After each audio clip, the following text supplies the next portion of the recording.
My name is Andrea Freisen, C-Mac Trevor's grandmother. Well, I'm his mom, Mama Bear. Granny Bear and Mama Bear. Love y'all five ever. And how are you guys doing? I just got out the hospital. For a few days I was there, the stress related with all this going on. So that's my baby they got over there. How are you feeling? Hurt, but I get on my Harley and I just filter thoughts. Just think about the last time I spent with him and what we talked about. We talked about if anything were to happen to myself or to him, again, that we would find each other in the next life if it's possible. And he was just talking about the future and about the baby that's on the way. He has a baby due May 5th. And then I got the call, Mom, I'm at court, wish me luck, but I think they're gonna take me in. He had an idea. And that was, 5 days ago? Crip got arrested, obviously, everybody knows. He got arrested, and then we were all thinking that it was just a regular state case because he doesn't have any acts of violence. He hasn't used any guns on anybody. He's never used that. And right now, the feds picked up the case because they're making him out to be like a career criminal. You know how much time they're offering? If they try to make him a career criminal, it's 15 minimum.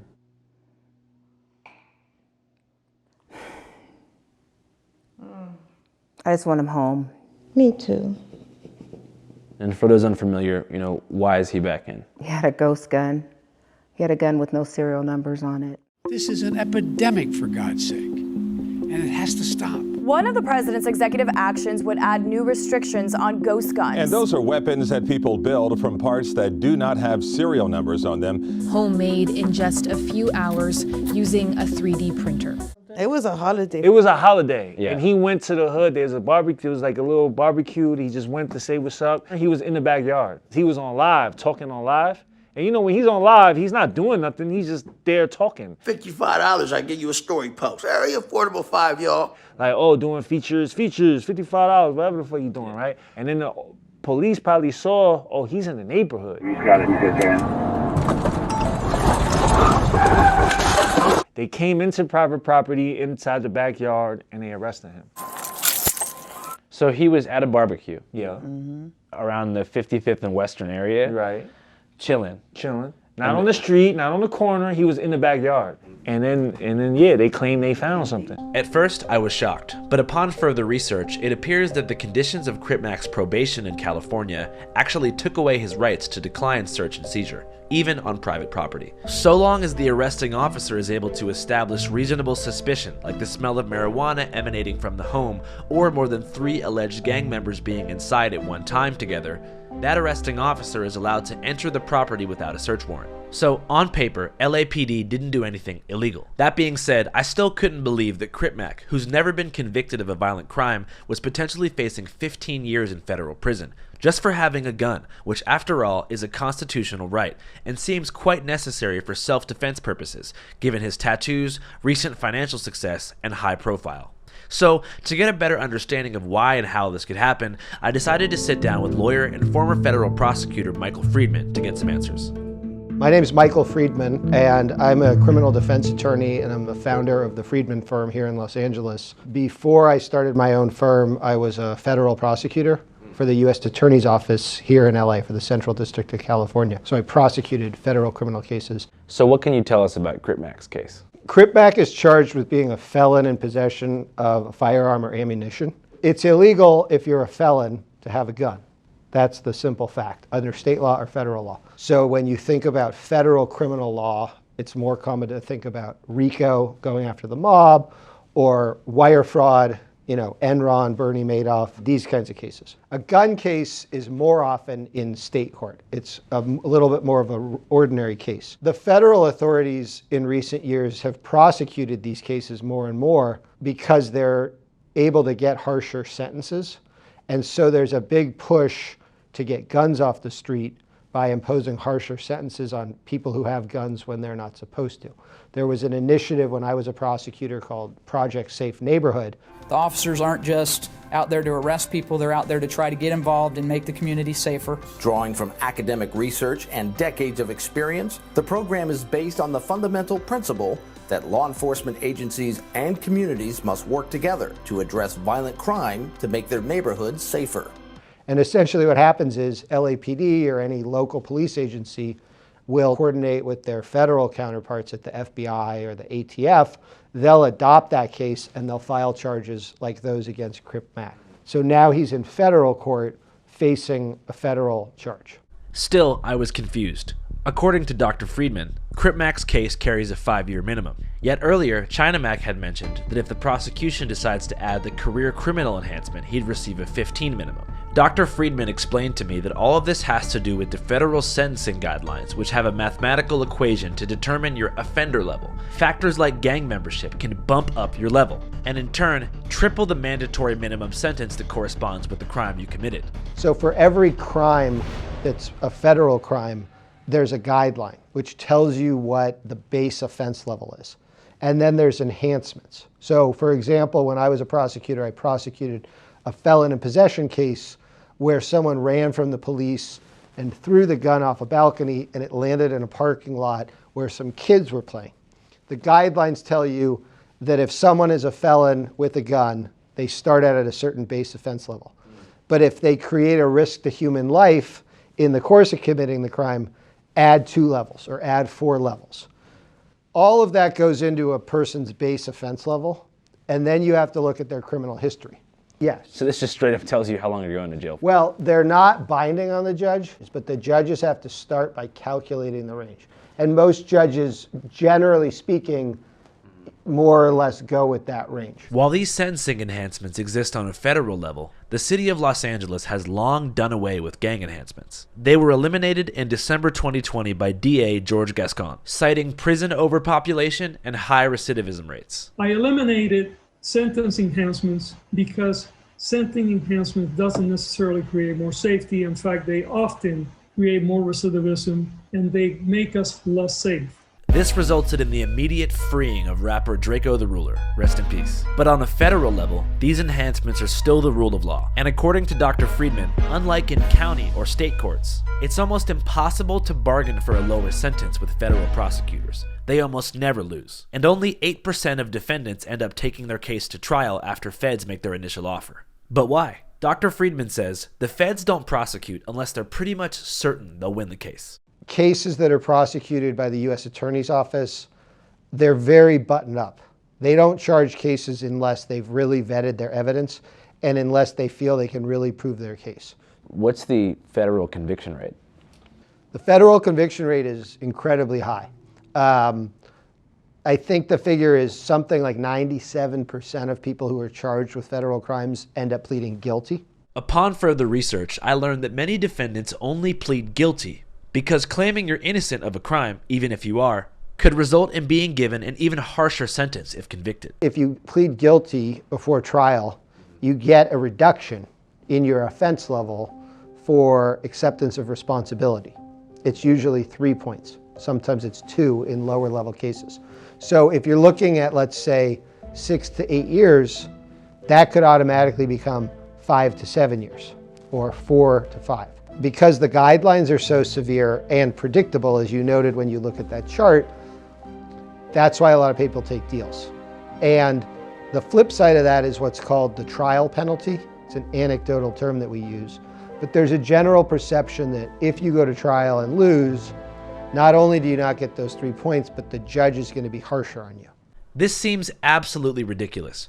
Part of our Sixth Amendment rights as American citizens is the right to a fair trial under any and all circumstances. The federal trial penalty seems antithetical to the very purpose of our justice system, which is to uphold a foundational concept in our Constitution: innocent until proven guilty. Though I was quite surprised to learn all of this, in the street world, this is pretty much common knowledge. Oh, they gonna hammer you. If they offer you 5, 7, you don't take it because you feel like, oh, you know, that's not fair. The next trip around, 18. The more I learned about the federal sentencing guidelines, the more scared I got for my guy Crip Mac. It seemed that in all reality, he'd be lucky to get 5 years, which is fucked up to say. But Dr. Fredman said there's still a possibility Crip Mac could get between 2 and 3 years if he immediately pleads guilty to a judge. A federal felon in possession case could be anywhere from 2 or 3 years in prison to 7 or 8 years in prison in sort of a garden variety situation. Some of that depends on the judge how strict they are. Some of it depends on the person, and their lawyer makes arguments to the judge that although the guidelines may say 6 to 8 years is appropriate, you should take into account this person had a difficult upbringing. Or even though this person shouldn't have had a gun, people will often argue they lived in a neighborhood where they felt the need for it. It's all these human factors that the judge has to take into account. I can't help but feel like Crip Mac falls into that 3% of federal cases that deserve special considerations. This, I believe, is for a number of reasons, but primarily his diagnosed paranoid schizophrenia. Here's a video of Crip Mac explaining his condition 2.5 years ago. I suffer mental illness, which is diagnosed schizophrenia. On hood, I'm gonna keep it nifty with you. Schizophrenia consists of hearing voices, paranoia, and a bipolar type of, bipolar type of, God damn it, bipolar type of, oh, God damn. I wish ODM Slim was here to help me figure out what this word I'm thinking of. A bipolar type of disorder, pretty much. I wish they would take that in consideration, you know, that he is, it's verified that he's paranoid schizophrenia. He needs medical help. It's like psychiatric. Well, from what I know of schizophrenia, he definitely needs someone that's know what they're doing about in that area, exactly, and put him on the right type of medications, because he's been on medications before. He gets drowsy and he's not sharp. He's not sharp, and he's zombied. It's like a zombie. Exactly. They've tried to put me on meds. The meds make you drowsy, they make you tired.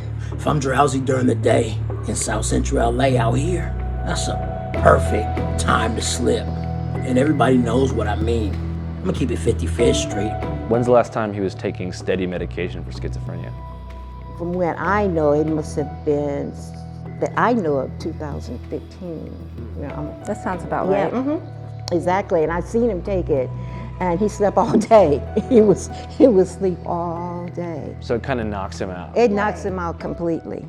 This conversation about the adverse effects of schizophrenia medication caused me to review the old interview footage I had with Crip Mac to see if maybe he'd mentioned it, and lo and behold, he did. But instead of touching on his personal experience, he framed it as more of a PSA. I recommend anybody that has a mental health problem to don't take pills, especially if they gangbang, because it's gonna fuck up their head. They're gonna end up slow and they're gonna end up slipping and getting chipped on the streets. Seriously. It's obvious that Crip Mac's unmedicated, diagnosed paranoid schizophrenia plays a major role in his paranoia, which is the motivating factor behind him feeling like he always has to have a gun. But mental health aside, let's look at some other factors that may have contributed to Crip Mac's paranoia. Last time we interviewed him was about 6 months ago, shortly after he was released from state prison. I should note that his previous prison term, which was 11 months, was also served for firearm possession. Upon his release, he was placed on a 6-year probation, which had extremely strict terms. One of these terms was that he was not allowed to leave Los Angeles County under any circumstances. His family and friends say this restriction put him in a lot of danger. The city of Los Angeles insists that he stays in Los Angeles, where all the opposition is, all the ops, all the, you know, the enemies. Does that make sense, Mom? Not to me, of course, but that's the way it is. So that means he can't even go to Six Flags. No. He can't even go down to Orange County. No, he really isn't supposed to go anywhere. He can't leave LA County. So if you can't leave LA County, right, and all your enemies is in LA County, I tried to get him to New York. I actually asked the probation officer if he could go to New York. It would be much better for him, for not just for his career, but for everything, you know? And they said no. How can you try to change somebody and you don't let that person leave the place that is so dangerous for that person, and then you expect that person to just live like a normal human being when that person isn't that, you know what I'm saying? And I think it's just a catch-22 for him. Many of you watching may not understand how gang-infested the streets of Los Angeles are. Many of you may associate LA with comedy podcasters, luxury storefronts in places like Beverly Hills, and lavish upscale living in places like Bel Air and West Hollywood. But outside this very small radius where these kinds of activities occur, LA is home to an unlimited sprawl of gangs, which claim 80% of the county's territory. Now, Crip Mac's turf, which is the centerpiece of his identity and the only place in the city where he can find community and safety, is immediately bordered by 78 rival street gangs, including his mortal enemies, the Brims and the Hoovers, that are between 4 to 5 blocks away from where his house was. Gang politics aside, this is very sad because all of these rival gangs are actually part of the same community, and mostly all descend from the same lineage of Southern blacks who fled the post-Confederate South during the Jim Crow era. Crip Mac's grandmother, actually, left her hometown of Houston, Texas at 14 years old because of segregation. Oh yeah, I witnessed all of that. I witnessed Jim Crow. I witnessed all of that. I was born in 1947. So I mean, I was doing the Martin Luther King, even before Martin Luther King. So I've seen a lot change. Harriet Tubman? No, not that far back. Sorry. I'm from the time where, we sit in the back. We're supposed to sit in the back seat of the bus, and the bus driver say, "Okay, you gals, y'all know y'all belong back in the back," and we were 10 or 11 years old. Wow, you remember actual discrimination on the bus? Oh, you kidding? Now, yes, it happened to me. Oh my goodness, yes. During that same time, they had this place called Woolworths or something where you buy clothes and stuff. And they had the restaurant upstairs was for the whites, and downstairs was for the colored. Not black or Negroes, it was for the colored. They had colored water fountain. They had colored toilets, which you don't want to go in because it was nasty. My best friend and I, at 10 or 11, go up where the white people sat. And the waitress say, "Girls, y'all know y'all don't belong up in here. You go across." But they wouldn't hurt us anything, they just wouldn't serve us. While Granny Bear never experienced any racial violence firsthand, exclusion still persisted. So Granny Bear, at age 14, decided to leave her hometown and head west to California for a new life. This was called the Second Great Migration, a period after World War II that brought over 100,000 African Americans from the American South to California. But unfortunately, upon their arrival, black Americans were strategically redlined by the Homeowners Loan Corporation, who kept them segregated away from white society, primarily in South Central LA. This caused outrage, which led many to adopt black liberation movements, and in 1968, the LA chapter of the Black Panther Party was formed on the corner of 41st and Central, very close to 55th Street. And they were not f***ing playing. These racist Gestapo pigs have to stop brutalizing our community, or we're going to take up guns, we're going to drive them out.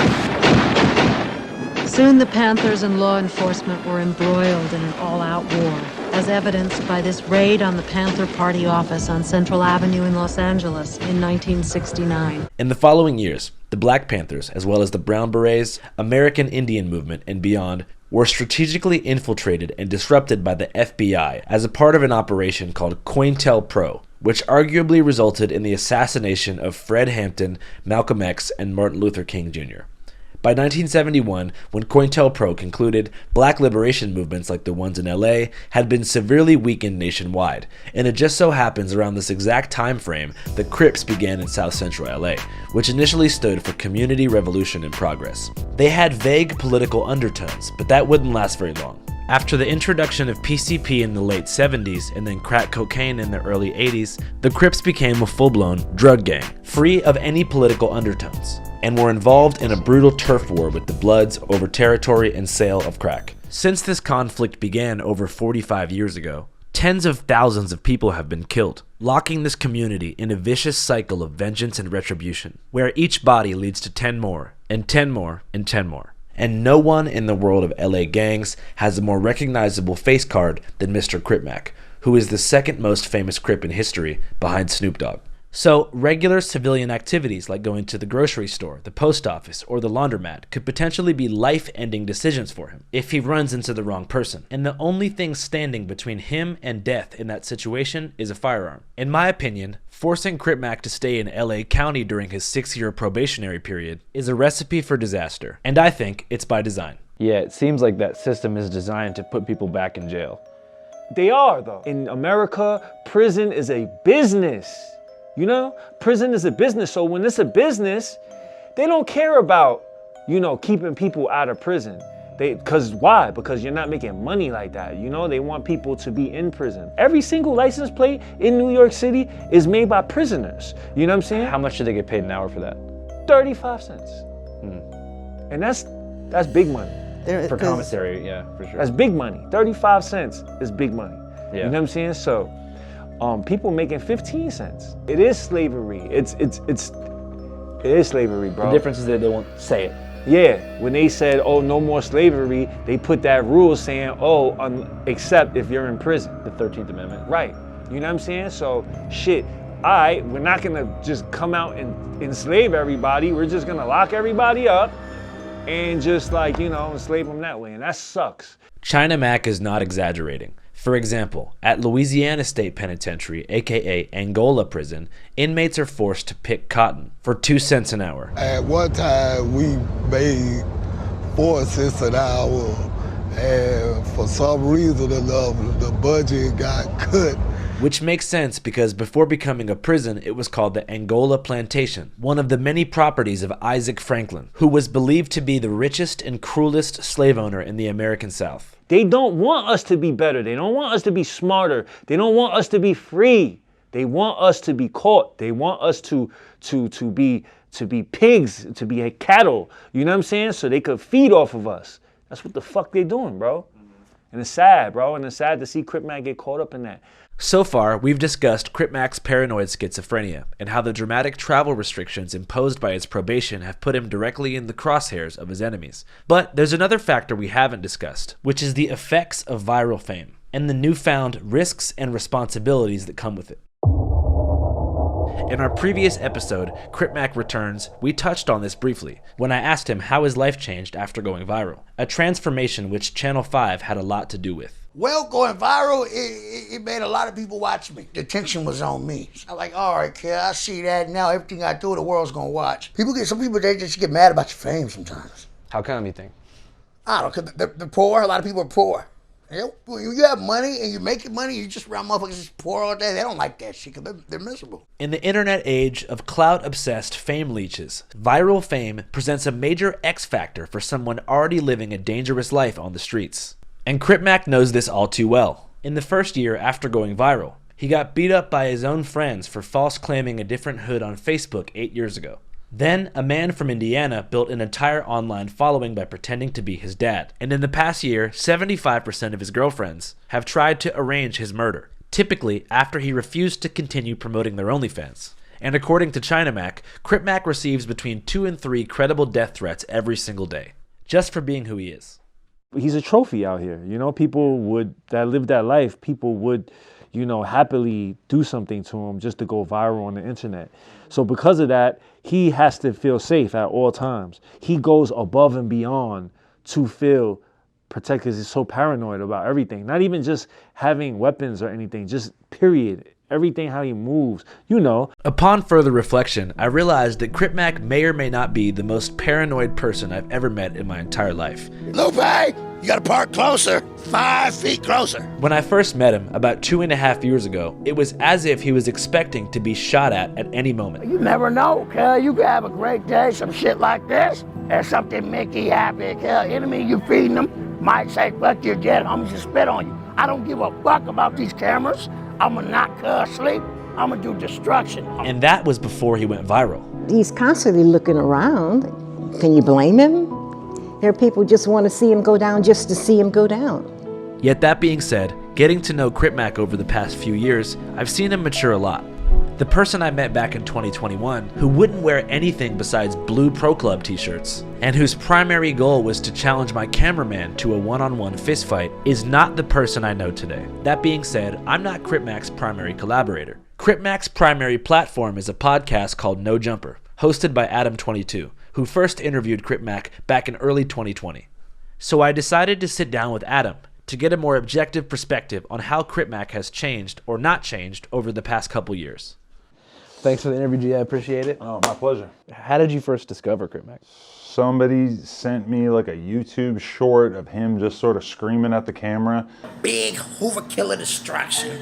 The firefighting neighborhood Crip, our hood. And it had like 300,000 views, but I didn't know who he was. And so I started asking everybody I knew who he was. Eventually I got his Instagram and I just messaged him and I asked him if he would do an interview and he said yes.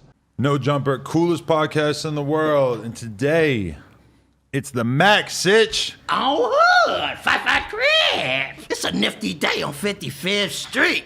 A real Crip, I does my dues. These blue Air Max with blood on the bottom. And I think him reacting to like finding out Lil Nas X was gay was like a huge thing, huge progressive moment for the gay rights agenda. Lil Nas came out with that Old Town Road. You was fucking with that. I would get up and I'd spin this motherfucker just like this with the 5 on my head on hood. I ain't even gonna lie. I like that motherfucker. You did. Oh yeah, that was a hit. Yo, the world is getting a lot more progressive because we got C-Mac the Loke on the podcast expressing support for an openly homosexual rapper. That's cool. Oh, it's that? Yeah. Oh, well, fuck her. He's more like a Takashi 6ix9ine. Fuck her. I liked how the song went, cuz I never knew cuz was gay on hood.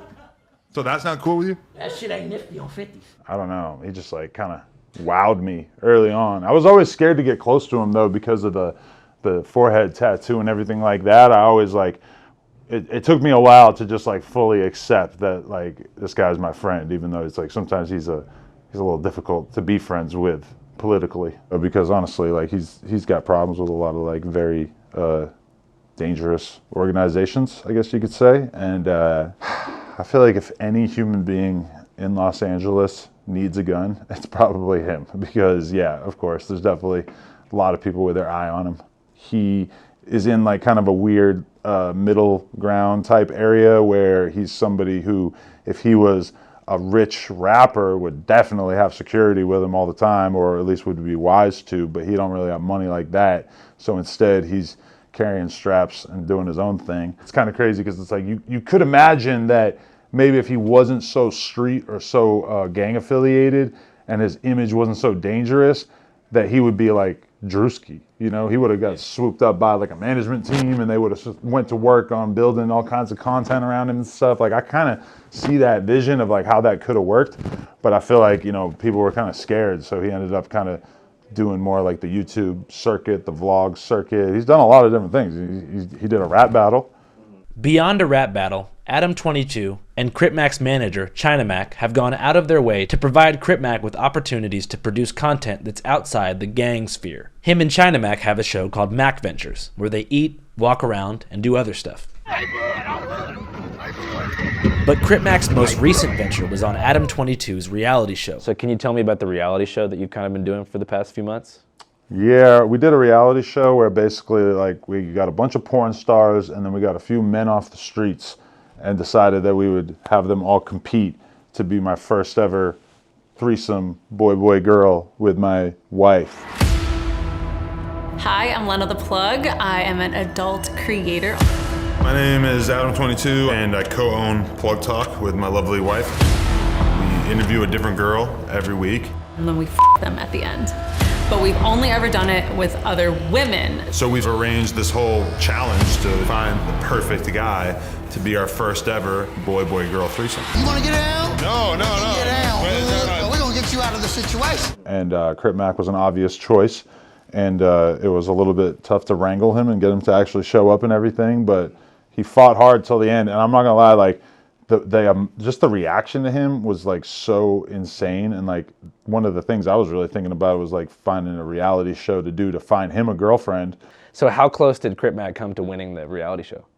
He made it to like the final 5 or some shit like that, but then ultimately it wasn't meant to be. What do you think was his disqualifying factor? He wouldn't show us his dick. Not the most progressive guy when it comes to gay shit or just penises in general, so he wouldn't show us his dick. What's going on, everybody? All right, man, it's time. I've known you for a few years now, and I'm ready to see the It's for her! It's for her! I swear. Hey. Okay, I guess I didn't really want to say that bad anyways, So but... he's not even going to show us? Probably not. Damn. What do you think his rationale was behind not revealing his genitals to you guys? You know, I've always tried to get Crip Mac to like take a walk on the wild side and just, you know, get a little freaky with me. And he's not feeling it. Yeah. And I feel like showing another man your dick is just not 55th Street enough for him. Like he's just, that's off the table. But the winner did have to show you his dick. Yeah. What do you think? We banged her, my wife, together. Yeah. Oh, you already did. Yeah. Despite Crip Mac not qualifying to participate in Adam's three-way, his appearance in the reality show was very beneficial to his career and brought a second wind to Crip Mac's viral streak. On top of that, his friends and family say he was doing better than ever before the feds picked him up. He was doing so well when he got out this time. He was doing so well. I've seen him just grow as a person so much. Yes, and for this to happen right in the middle of something so exciting and people loving him for who he is, that's a great thing. He is a great guy. He has a great heart. What's some of the growth that you've seen since he's been out from this last bid? Oh, just being more mature with getting his bank account. You know, thanks to China Mac. Shout out to China Mac for doing that. He's such a good person in his life. And during this time that he came home and I was really and I was with him a lot, he changed immensely, like so much. Like you could just see him, like just growing, just becoming more of an adult. Because I don't think he ever had that. He never had that. He's not like developed cognitively in a lot of areas. You know what I'm saying? It took you a while to understand him. Yeah, it took me a while to really he would understand call that. me. And I'm like, well, he's like, and then it took him and he finally got him. And like, then he started like changing Crip Mac for the better. Like, well, he needs this. And he listens to China Mac, bro. He listens though. This is the thing. Like he's hard-headed. He's not used to that. He's not used to listening to people, but he will though, especially when I saw a want for him to be better. You know what I'm saying? And it's hard for somebody that's never been taught better. You know what I'm saying? That's never been, not to take anything from Mama Bear and his family, they taught him as much as they can. But from a man's standpoint. From a man's standpoint, he wasn't taught how to be a man, how to do certain things. And you know, I think it's just, I think it's sad to see society just say, you know what, just go to prison, just throw it all, like, you know, just throw them into prison. And this is supposed to be America. This is supposed to be the land of opportunity and freedom. You know, we're supposed to understand our sick a little bit better. You know what I'm saying? We're supposed to take those instead of just like lazily just throwing everybody in jail. And I think this is one of those cases that, you know, this man does not belong in prison for 15 years. That's crazy. Like, if he goes to jail for that long, I'm leaving this country. I'm never coming back. Yeah. Can I call you buddy? I'm in my China Mac mood. How you doing, man? I'm doing all right, or shall we say Cuddy Wuddy, so we can put a say. I'm grand. Where are you at right now? I'm in the Jelly Welly. I'm in jail. I'm with Mama Bear and Granny Bear right now. Hey! How you doing, Granny Bear? How you doing, Mama Bear? Hi, baby. Hey, baby. All is well. Yeah, Granny Bear's doing better. I'm glad. I am. You're gonna be all right, Granny Bear. I know. I feel much better too. I really do. Thank you. Trevor, can you hear me? Yes, Mama. How are you doing? Yes, ma'am. How are things going? Oh, everything's going well. I'm writing new music. I got a couple new movies I'm writing now, and I've been, just been working out every day. Yeah. That's about it. Just working out and, Staying I've got positive? everything situated. Oh, the 50 nickel gonna stay positive. Good. Yeah. Good. Well, we love you. Definitely. And we support you completely. Oh, yeah. Hey, that's appreciated. You know, mommy's here, of course. Of course, you gotta hold it together. You gotta realize, through the hard times, everything goes to all right. And, hey, things happen. Things can see worse. They are. They got a nice. It's a number of times that the federals they don't play. And they got some time. It is what it is. You can't see mad, see sad, or nothing like that. You just gotta go through it. You Right. Go through it, and you got a program time wise, and hey, you gotta keep that energy going. They're trying to do 5 years or more, which is not the greatest, but that's also a nifty number. We can definitely go through it strongly. Together. I'm there for you, baby. Come home and do the right stuff in Yeah. life. Stay out of people's way. Stay out of trouble. Stay out of jail. Yeah, that sounds right. Come on, girl. Right. Mama Bear, you're a strong woman. I told you, don't you cry, don't you see sad. The husband gonna be all right. That's right. I just miss you so much. Yeah. So. Oh yeah. It's the things we gotta go through in life. Things we gotta go through, and a lot of people do understand when people are really jealous of your fame, and a lot of people don't like you. They're gonna try to hit you with everything they can hit you with. It's right. It's selfish. It's not right, but hey, at the same time, you gotta go through what you go through, though. That's right. You know, you take it to acceptance. That's just how it is. You seem to be handling it pretty well. Tupac said that's just the way it is. That's just the way it is. Oh my gosh. Yeah, we listen to Tupac a lot. And when I turned 3 years old, Mama Bear had me a jumper. A jumper party. That's right. Oh, I remember that. Yeah, in Ontario. This call will be terminated in 2 minutes. Okay. Oh, I got a good memory. I know, babe. Hey, listen. Do you have any messages for your fans right now? I do have a message for the fans. I got a message for the fans. Everything's gonna be all right. And we gonna make everything happen the best we can make it happen. And I just wanna send a message for the young kids and the young people out there. Hey, look, the system ain't a game. They're trying to make an example out of me because of my fame, and that all I represent is Crip. But also they don't care that I represent helping people and trying to do better stuff. So just take that in as far as just realize once you get up to the fence, there's nothing like the county jail, nothing like the state prison. They can give you 1,000,000 years if they want to give you it. So hey, it is what it is. So I want to let y'all know I love y'all. Listen to y'all parents. Hey, Crip Mac taught y'all don't see a custom cut. That baby snaps 55th Street Alley. This call will be terminated in 1 minute. I'm gonna keep it 55th Street. Love y'all. I love you, baby. I love you, five. You, Mama Bear, and you, everybody. All right, take care. All right. Love you. A Mickey's monkey. Bye, baby. Bye, sweetie. See how he sounds? I mean, it's just. But he's up. I mean, he's up. Yeah, he's up right now. He sounds really good. Well, I believe in miracles. I know you do too. Yeah. He can let our baby go home. Wouldn't that be something? He deserves it.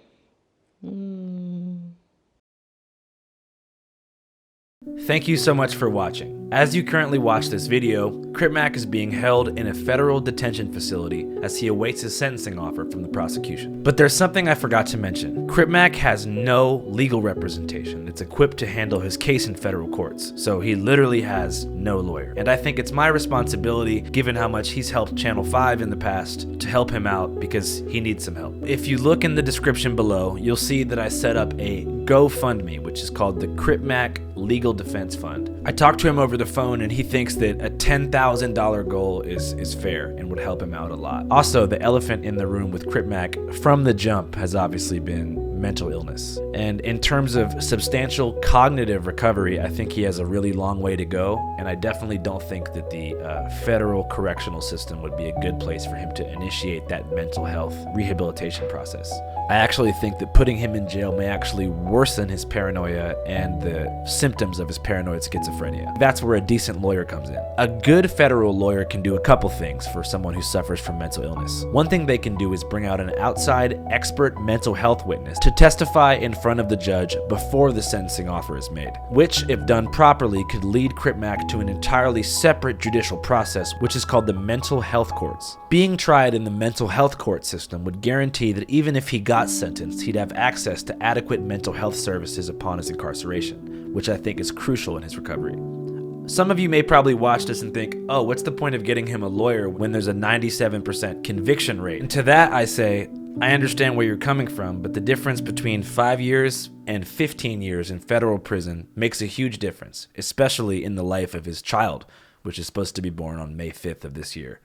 Arguably, it was the absence of a father figure that caused Crip Mac to turn to the gang lifestyle in the first place, so I would hate to see that cycle repeated for another generation. Anyways, I'm going to contribute a couple thousand. If you guys could too, that would be great. Link is below. Channel 5 Live Worldwide, Hollywood and Vine. Fuck the authority, Channel 5 News. Channel 55. We don't fuck with custers. And 5 is the best number.